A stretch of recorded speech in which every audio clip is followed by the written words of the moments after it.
Selamat siang semuanya. Assalamualaikum warahmatullahi wabarakatuh. Sebelum perkenalkan, nama saya Fahmi Nur Hidayatullah.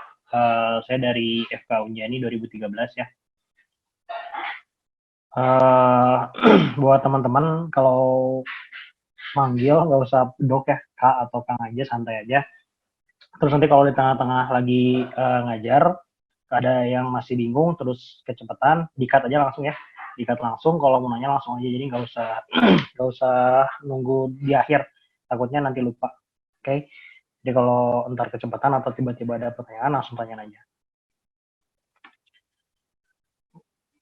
Kalau kita bicara penyakit infeksi tropis, otomatis kita harus tahu dulu dong, demam itu ada klasifikasinya, ada polanya gimana aja. Ini sebenarnya buat UKM PPD nice to know ya. Jadi jarang banget ada pertanyaan mengenai klasifikasi demam atau bahkan pola demam. Cuman buat kalian tahu bagaimana mekanisme berjalannya penyakit tersebut, kalian perlu tahu bagaimana sih demam ini terjadi. Demam tahu semua lah ya, peningkatan suhu normalnya 36 sampai 37,5. Di atas itu berarti dia demam. Pola demam ada 4 ya, ada continuous, remittent, intermittent, dan cyclic. Kalau demam yang continuous itu berarti demam dengan perbedaan suhu tertinggi dan terendah di bawah 1 derajat. Jadi kalau continuous itu demamnya rata-rata suhunya sama aja segitu terus. Dan dia tidak pernah mencapai suhu normal. Jadi demamnya dengan suhu yang terus-terusan sama dan dia terus-terusan, nggak turun sampai normal. Itu demam yang continuous. Biasanya ini contohnya pada pasien-pasien tifoid, terus pada pasien-pasien yang HIV atau pasien-pasien yang TB itu biasanya continuous ya, dengan suhu yang segitu-gitu aja. Oke, yang kedua ada demam dengan pola remittent. Remittent itu perbedaan suhu terendah dan tertinggi bisa lebih dari 2 derajat. Tapi dia sama, tidak pernah mencapai suhu normal. Jadi adanya perbedaan suhu, tapi dia tetap demam gitu. Itu contohnya bisa pada tifoid minggu pertama yang demamnya masih naik turun walaupun dia tetap dalam kondisi demam. Selanjutnya ada demam intermittent. Demam intermittent ini dia perbedaan suhu tertinggi dan terendah itu lebih dari 1 derajat. Cuman yang bikin beda, dia mencapai suhu normal. Ini contohnya pada malaria. Jadi kan kalau malaria kan ada yang dia tipenya siklik ya, sama. Nanti kita bahas di siklik. Jadi kadang dia demam, kadang dia turun normal, tadi demam lagi. Itu demam intermittent. Itu contohnya malaria. Yang terakhir ada demam siklik. Siklik ini dia sebenarnya mirip kayak intermittent tadi. Ada peningkatan suhu, kemudian diikuti dengan periode bebas demam. Lalu diikuti dengan periode demam kembali. Ini biasanya pada kasus malaria. Sebenarnya kalau DHF, jarang sih. DHF tuh lebih ke intermittent ya. Dia demam hari pertama, hari kedua, hari ketiga. Ntar hari keempat sampai resolusi dia nggak demam lagi. Jadi biasa plasma leakage kan. Jadi siklik ini biasa lebih jelas pada case malaria ya. Oke. Kira-kira ini tadi demamnya berarti tipe apa kalau case-nya kayak gini?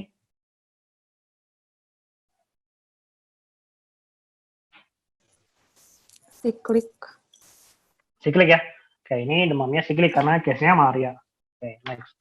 Sekarang kita bakal bahas differential diagnosisnya. Yang pertama kita bakal bahas tadi ya, differential diagnosis case dengan demam di bawah 7 hari. Sebenarnya banyak case-nya ya. Cuman yang paling sering terjadi di Indonesia adalah di infeksi tropis ini adalah case demam berdarah dan chikungunya. Oke. Pneumonia, varicella, encephalitis, ESK itu pun sebenarnya banyak, tapi nanti dibahasnya di materi yang lain ya, bukan infeksi tropis. Oke, yang pertama kita bahas dari demam chikungunya. Secara definisi chikungunya itu ya apa ya, nggak penting sih. Posisi tubuh meliuk melengkung ya udahlah. Intinya chikungunya adalah penyakit menular yang dia ditularkan oleh vector-borne disease-nya. Jadi dia salah satu penyakit vector-borne disease yang dia datang dengan gejala dari tadi demam, nyeri sendi, dan munculnya ruam pada kulit. Oke. Etiologi, jelas etiologi virus chikungunya. Famili, Togaviridae, genus Alphavirus. Nah ini sebenarnya nggak penting sih. Buat UKM PPD, hampir saya nggak pernah dapat soal nanyain spesies penyebab infeksi, itu nggak pernah ya. Terlalu jahat. Transmisi, dia vector-borne disease. Dia disebarkan dari gigitan nyamuk Aedes aegypti atau Aedes albopictus. Nah, ini yang tadi masa inkubasi paling sering 3 sampai 7 hari. Dan dia ada triasnya. Yang pertama demam, dia hampir pasti demam. Demamnya mendadak tinggi. Sebenarnya mendadak tinggi itu adalah ciri-ciri demam yang disebabkan karena infeksi virus. Biasanya kalau demam gara-gara infeksi virus, paginya sehat, sore bisa tiba-tiba sakit, itu demamnya mendadak. Itu yang pertama demam. Yang kedua ada nyeri sendi atau artralgia. Nah, nyeri sendinya ini sebenarnya pada pasien-pasien DHF pun mungkin ada. Cuman yang bikin beda, nyeri sendi pada pasien-pasien chikungunya itu dia sangat berat dan dia bisa menyebabkan pasien nggak bisa bergerak sama sekali. Biasanya dia memburuk pada pagi hari dan terutama pada pergerakan agresif. Makanya kalau pasien chikungunya dia lebih ya udah lebih baik diam gitu, nggak ngapa-ngapain. Yang ketiga ada munculnya ruam. Ruamnya itu bentukannya makulopapular non-pruritik. Biasanya muncul di hari ketiga sampai kelima dan hilang di hari ke-7 sampai 10. Oke. Pemeriksaan penunjang sebenarnya tidak terlalu spesifik bakal ditemukan sesuatu ya pada chikungunya. Cuman pada pemeriksaan rutin kita bisa mungkin menemukan leukopenia dengan limfositosis relatif. Jadi limfositosnya meningkat, lalu peningkatan LED, lalu bisa juga trombositopenia walaupun jarang. Jadi nggak spesifik sebenarnya. Makanya kalau ada pertanyaan pemeriksaan gold standar untuk kasus chikungunya, jelas kita harus isolasi virus PCR ya. Itu biasa dideteksi mulai hari ketiga, keempat, atau paling tidak kita periksa serologi dengan pemeriksaan IgM atau IgG antibody. Tapi jarang sih kalau secara case klinis sampai diperiksa serologi atau PCR untuk chikungunya. Oke. Lalu di infeksi sendiri perlu kalian ketahui ada yang dinamakan definisi kasus. Ini sebenarnya definisi kasus ini bukan hanya untuk kasus chikungunya. Ini berlaku pada hampir seluruh penyakit infeksi. Oke. Nah, yang pertama kita kenal dengan adanya kasus suspek. Kasus suspek ini ketika pasien datang ke kita dengan gejala khas. Misalkan dia kasus suspek chikungunya, berarti pasien datang dengan trias yang tadi. Datang dengan demam, datang dengan nyeri sendi, datang dengan ruam. Oke. Atau ada tambahan tinggal atau berkunjung ke daerah endemis. Ini masih suspek. Ini sebenarnya bukan buat chikungunya aja. Buat demam berdarah, buat malaria, buat leptospirosis, ini pun bisa. Definisinya sama. Kasus suspek, pasien hanya datang ke kita dengan gejala. Atau paling minimal, dia ada riwayat tinggal di daerah endemi. Gitu. Yang kedua, ada yang dinamakan probable case. Jadi bukan confirm case dulu, tapi sebelum confirm case ada probable case.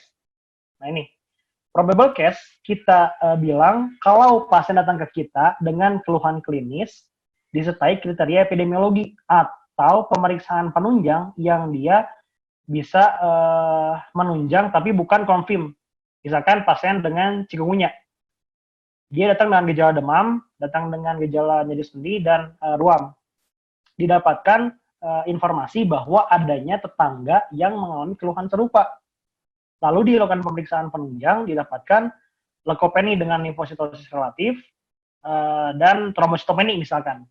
Nah, itu kita bisa masukkan ke probable case. Jadi ada kriteria klinis plus epidemiologi plus pemeriksaan penunjang yang mungkin menunjang diagnosis tapi bukan mengkonfirmasi. Jadi bukan pemeriksaan yang dia mengetahui penyebab si infeksinya. Itu probable case.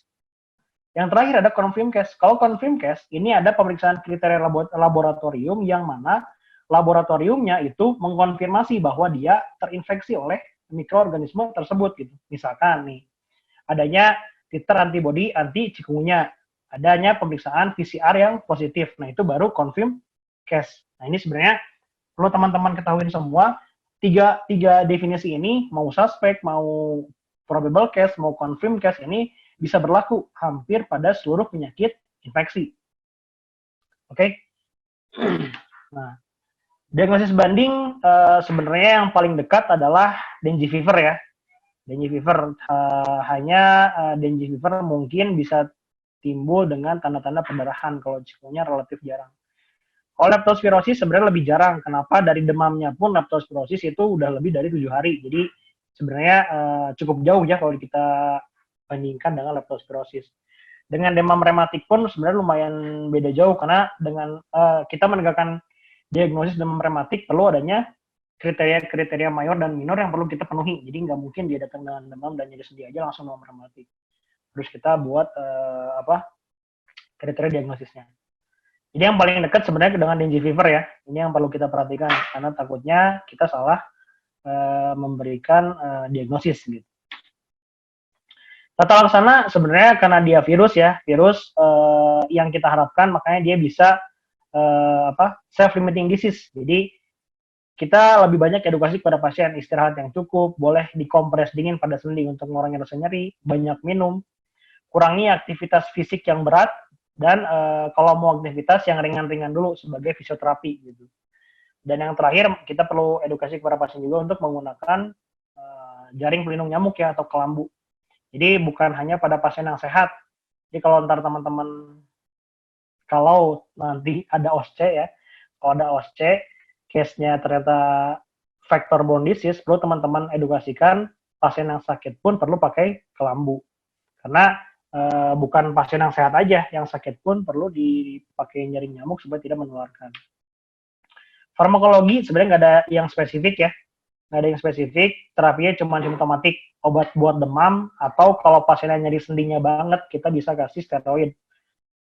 Jadi nggak ada obat antiviral yang spesifik. Jadi hanya simptomatik aja. Oke, kriteria rawat dan rujuk. Sebenarnya kalau kriteria rawat ini gampangnya teman-teman lihat ada yang dinamakan curve 65. Ini gampang aja biar gampang. Ada yang dinamakan curve 65. Apa curve 65 ini? Yang pertama, confusion. Pasien dengan penurunan kesadaran, urea greater than 7, jadi ureanya meningkat, respiratory rate-nya lebih dari 30, tekanan darahnya di bawah 90/60, dan usianya 65 atau lebih tua. Ini sebenarnya kriteria yang dapat teman-teman pakai untuk rujukan kasus pneumonia atau kasus infeksi lainnya. Jadi ini bukan buat chikungunya aja, curve 65 ini lebih umum. Jadi kalau permasalahan kapan dirujuk, kapan dirawat, tergantung settingan rumah sakitnya sebenarnya. Kalau teman-teman di fase ke-1, mungkin dengan kondisi-kondisi ini harus dirujuk untuk dirawat. Tapi kalau teman-teman settingannya udah di rumah sakit yang memang mampu untuk merawatkan pasien dengan kondisi seperti ini, ya berarti kan nggak usah dirujuk kan sebenarnya. Jadi ini sebenarnya kondisional. Biar gampang, teman-teman cukup ngapalin curve 65 aja, ini yang umum gitu kan, daripada susah-susah yang lain gitu. Oke, komplikasi sebenarnya jarang terjadi. Paling sering muncul pun seperti adanya gangguan parestesia aja, seperti ditusuk-tusuk pada bagian sendi, tapi jarang sebenarnya. Oke, pencegahan ini kalau buat soal KMPD di CBT jarang ya ada namanya pencegahan, tapi perlu teman-teman tahu ini jangan sampai kelewat kalau teman-teman dapat case di OSCE ya. Ini penilaian yang cukup lumayan. Teman-teman edukasi untuk menguras bak mandi, menutup tempat yang bisa menampung air, dan menyingkirkan barang-barang yang juga bisa dapat menampung air. Ini lumayan kalau buat edukasi di OSCE. Prognosis adbonam ya, biasanya sembuh total. Muncul kaku sendi yang menetap itu jarang, tapi ya memang ada beberapa case yang pada akhirnya dia ada timbul kaku sendi yang persisten, tapi jarang. Jadi relatif adbonam. Oke, checkpoint. Pemeriksaan lanjutan yang dapat dilakukan tadi apa aja?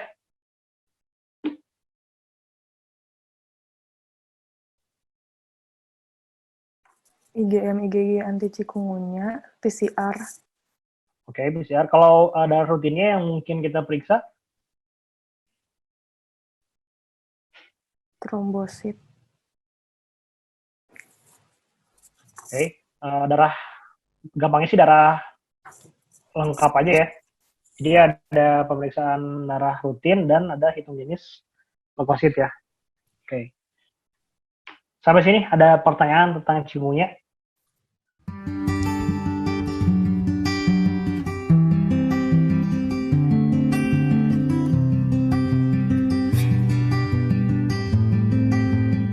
Antara B, C, dan D ya. Untuk yang B, nah langkah selanjutnya adalah kombinasi 3 obat. Yaitu artinya apa? Sebenarnya dia sudah mengalami serangan. Berarti udah pasti jawabannya tricuspid antara Dalam 3 detik, ada berapa kali sih jantung itu berdetak? Ini adalah si segmen ST. AVF-nya ini gimana? Kalau dia AVF-nya R-nya lebih besar juga. Ada keluhan, misalnya efek sampingnya dia nggak kuat nahan, atau neurotransmitter yang si serotonin itu. Cemasan penyakit itu atau illness anxiety disorder atau hipokondriasis. Otonom ya, termasuk di situ saraf yang mengendalikan, sama kayak yang buat medial, kebalikannya aja kesadaran mood. Kalau misalkan matanya ini, kalau cekungnya sudah di bagian penyakit dalam.